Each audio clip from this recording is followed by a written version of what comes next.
welcome to Article Writing with the Practice Managers Association.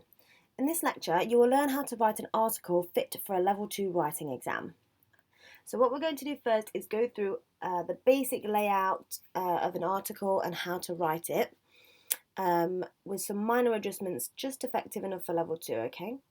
So now, first things first, when we're writing an article, you need a heading. This could be a normal heading like Great Day Out. It could be What do you think of Twycross Zoo? Or anything. So it could be a standard heading like Great Day Out, a rhetorical question like What do you think of Twycross Zoo? Question mark, or an alliteration. So from the language techniques lecture, you would have learned that an alliteration is something that has two or more words beginning with the same letter, like beautiful, bouncy balloon bonanza. It could be something like that.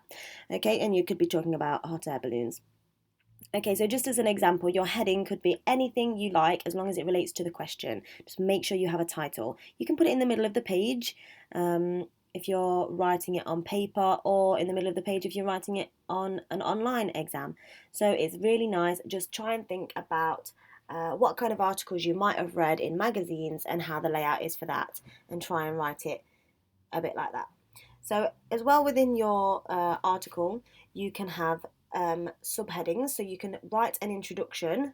I wouldn't put the word introduction as your subheading. I would just write the introduction underneath your heading, and then start doing your subheadings after that.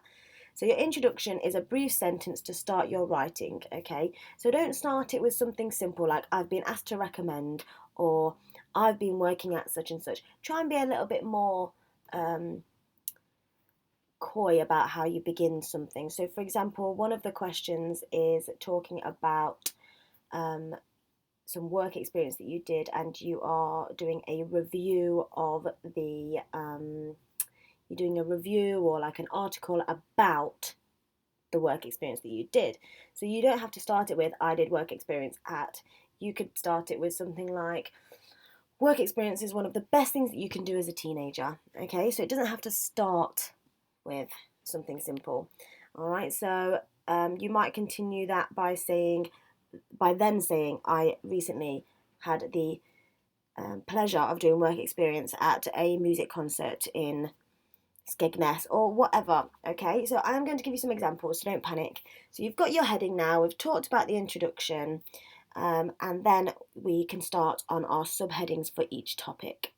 So for our subheadings, you can have more than one paragraph in the subheading, in one subheading if you want to, and you don't have to worry so much about having too many paragraphs. It's okay, but don't make them too short either.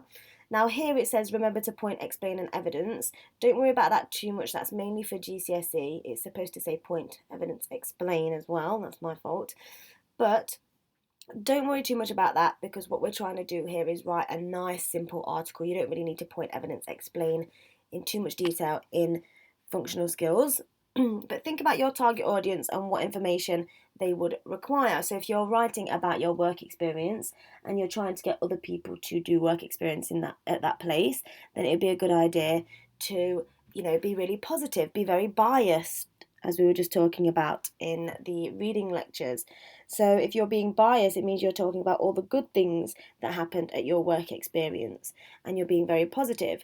However, if you didn't like it and you wanted to be really horrible about the place that you worked, then you would be negatively biased because you personally didn't enjoy it. Okay? So you need to give some personal opinions in there. So, for example, if it was at a farm or something, my children really enjoyed feeding lambs, and later we had a lovely picnic by the edge of the lake. Or Alton Towers can become very crowded, especially during the holiday, so I would recommend you buy a fast track ticket to jump the queues.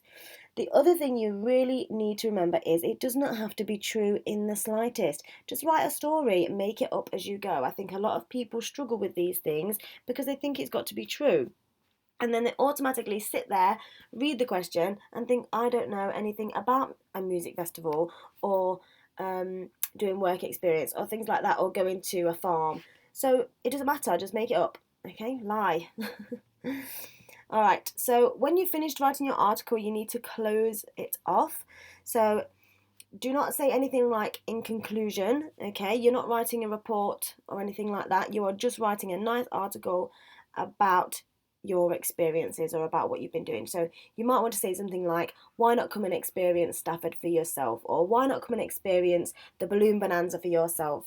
Or don't forget to subscribe for next year's Balloon Bonanza. Okay, it can be a completely made up thing. It doesn't matter. Okay, and then at the end of the article, you just put written by and then your name. Okay, so nice and easy. You can underline or embolden or put your subheadings in italics to emphasize the main points. You can use different fonts with different styles and sizes, but in the exam you're not able to add an image, so don't worry about that. Just make sure at the end you put written by and then your name underneath, okay? But I'll show you that in an example now. So here is the question I was just talking about. So you worked at the festival in your chosen role and really enjoyed the experience. So just to give you a bit of background information, the previous question to this was to write a letter to somebody asking if you could have a job at this music festival. And so the next question, which is this one, is the fact that you got that job and you really enjoyed it.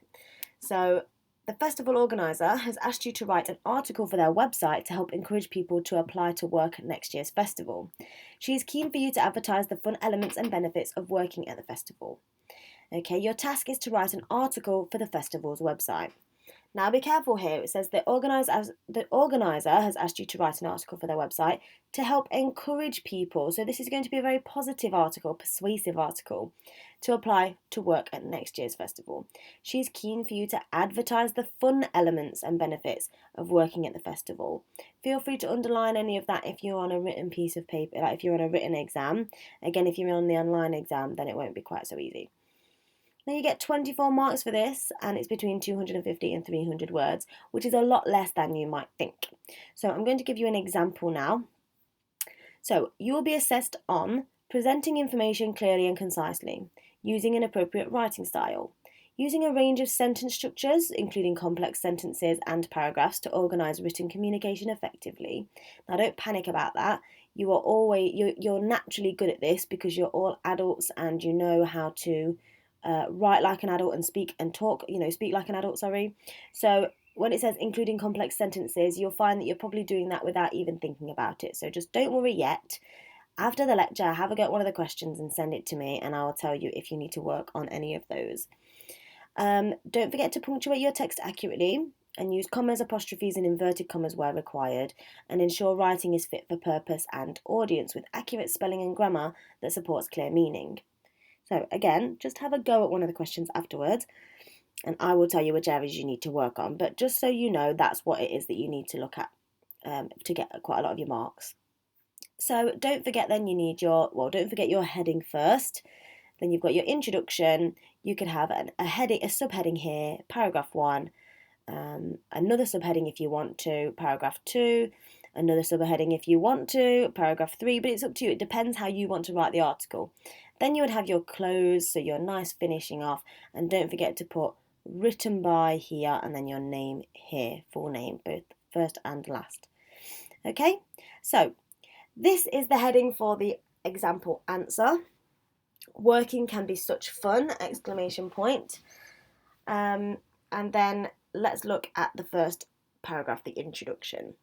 Last summer I had a great time, met great people, saw loads of bands and generally had a great laugh. I was on holiday. No, I was working and getting paid for it. Okay, so that's a really nice introduction. Really simple. Here they've got a nice rhetorical question. I read it wrong, sorry. Was I on holiday? No, I was working and getting paid for it. Okay. All right, so your introductory paragraph can be just as nice and sweet and as simple as that. I don't know if you can hear that alarm. I apologise for it if you can hear that alarm. I don't know what it is. Okay, so now your second paragraph, okay, there's not a subheading on here. You don't have to use subheadings. You just can if you want to. What sort of job was it? I was working at Amelie Family Festival. If you have, okay, so here they've made a spelling mistake, so spelling, some spare time from August 20th to the 22nd, why not join us this year and be paid for the privilege? I worked as a litter picker, but there are other positions such as security guard, or again spelling GUARD it should be, childminding or stewarding. Personally, I would recommend being a litter picker because it meant I could wander round round the site and watch the bands while I was picking litter. Brilliant and not really hard work at all. Okay. So again, a nice paragraph. They're telling you about the different types of job roles. They're telling you the dates. Again, make this up if it's not in the question, which it isn't, so you can make that up. That's fine. You should know the name of the festival. It does tell you that on the paper. And they've just gone through the different jobs that you could do. I would recommend doing this because it meant I could wander around and watch other bands, which is great. And he put brilliant and not really hard work at all. So it's already a very positive start to the article. I like it. Okay, third paragraph. I was paid the minimum wage, but on top of that, I was given accommodation, okay, spelling error, for the weekend and all my meals. What's needs an apostrophe because it means what is. What's more, I was not on duty all weekend. I had to work 3 6-hour shifts, and all the other time I was free to do what I like and go and see what I like. Okay, so again, a little bit of grammar there. What I liked, I guess. I made some great friends and can't, apostrophe, wait to see them all again this year. Okay, again, nice positive paragraph. It's just been made up. 3 6-hour shifts. That's not true, but it doesn't matter. Okay, just be careful of your spelling and grammar as pointed out. This could be you writing this article in a year's time. Why not give festival work a go? That needs to be 2 separate words. I promise you will have such a laugh and will want to do it year after year. Apply by clicking the links in this website. Okay, again, lovely ending to, this is kind of like your closing paragraph. It doesn't look as long as you might have thought. Can you see? You've got introduction, paragraph 1, paragraph 2, and close. Okay, I would recommend a little bit longer if you can. However, this student did gain 20 marks out of 24. Okay, so here, detail 3 out of 3, all points in the brief covered with sufficient expansion. It was very concisely expressed throughout. It wasn't all jumbled up using lots of words and writing an entire page that didn't really say anything. It was specific. That's nice. It was clear. There was clarity. 2 out of 2 marks for clarity. No issues of clarity. It was very easy to read. I suggest you do it like this. Nice, simple layout. Nice, simple points and information. The format, 4 marks. Apparent that it is an article because of the heading/title, so that's fine. You didn't actually need subheadings if you didn't want to, but you can if you do want to. But you only get 1 mark for format anyway. Structure, 4 marks. Heading and good closing appeal. Language, 4 marks. No language issues at all. Spelling, right, 2 marks out of 3. 5 spelling errors in suitable length document. See tables. Okay, don't worry about that last bit. But yes, there was 5 spelling errors, but still was awarded 2 marks out of 3. So, you could still probably get away with getting a really good grade, even with a few spelling errors. Punctuation, only got 2 out of 4 though, because he had 7 errors for punctuation. So 5 actual spelling errors, and then 7 spelling errors that involved punctuation. And then grammar, he or she scored 3 out of 4 because there was a grammar error. So altogether, 20 marks out of 24, and they still made these errors. So you can see that you can actually write a really nice article with a few mistakes, and you're still going to get a really good mark and pass. Okay, right. I hope that was helpful. I hope you understood it. The best thing to do now, I think, is to read the sample. The sample article again, so you can see what I mean by a clear, concise article. Don't forget they didn't use subheadings, but you can if you want to, and just make sure it's clear and concise, and you are answering the question properly. But other than that, you can just make it up. Just write a nice story, but make it clear. Paragraphs, spelling, grammar, format, heading, close. Okay, just make sure you include all those things and you'll be fine. Well done. If you want to have a go at one of the questions on the lecture, please do, and email it to me. Again, my email is sadie@practicemanagersuk.com. org, and I'll mark it and send it back to you. Well done, and thank you very much from PMA.